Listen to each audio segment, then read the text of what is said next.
Godzilla, एक काइजो की कहानी। समुद्र की गहराइयों से। सन 1954 का जापान। परमाणु परीक्षणों की विकिरण ने समुद्र की सबसे गहरी खाई में कुछ जगा दिया था।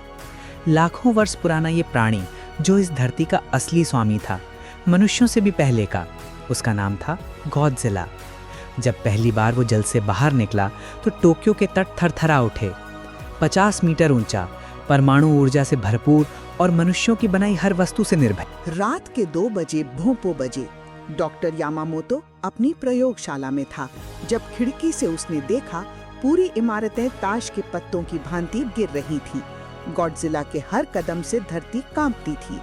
उसकी पीठ की कटीली पट्टिकाएं नीली आभा से दमकने लगी और फिर उसके मुख से निकली वो भयावह नीली लौ जिसने पूरे राजमार्ग को पिघला दिया।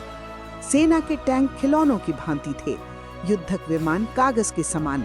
कोई भी शस्त्र उस पर असर नहीं कर सका। जापानी सरकार ने डॉक्टर यामामोटो को बुलाया। उन्होंने कहा, हमें एक मार्ग चाहिए। यामामोटो ने पुराने अभिलेख खंगाले। तब एक रहस्य सामने आया। गॉडजिला किसी शत्रु की खोज में नहीं था, वो एक अन्य काइजू को ढूंढ रहा था। गिडोरा, 3 सिरों वाला एक अंतरिक्षीय राक्षस जो इस धरती को नष्ट करने आया था। यामामोटो ने धीरे से कहा, गॉडजिला हमारा शत्रु नहीं है, वो प्रकृति के संतुलन का रक्षक है। किंतु सेना को विश्वास नहीं हुआ।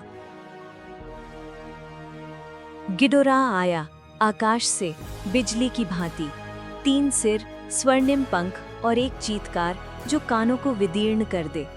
टोक्यो और ओसाका एक साथ जल रहे थे। तभी समुद्र से फिर उठा गॉडजिला। इस बार उसके नेत्रों में एक अलग ही भाव था। उसकी नीली लौ और गिडोरा की बिजली टकराई और संपूर्ण आकाश नारंगी हो गया। यामामोतो की दल भागती रही, छुपती रही और प्रार्थना करती रही। घंटों के भीषण युद्ध के पश्चात एक महाविस्फोट हुआ और फिर गहरी निस्तब्धता। धुआं छटा। गिडोरा के तीनों सिर धरती पर पड़े थे।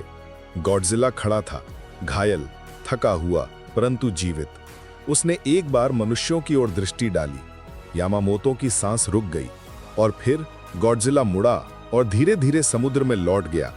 वो मनुष्यों का मित्र नहीं था, शत्रु भी नहीं। वो था प्रकृति का न्याय। एक स्मरण कि ये धरती हमारी नहीं, हम इस धरती के हैं। डॉक्टर यामामोतो की डायरी के अंतिम पृष्ठ पर लिखा था, जब तक मनुष्य प्रकृति से खिलवाड़ करता रहेगा, गॉडजिला कभी नहीं सोएगा।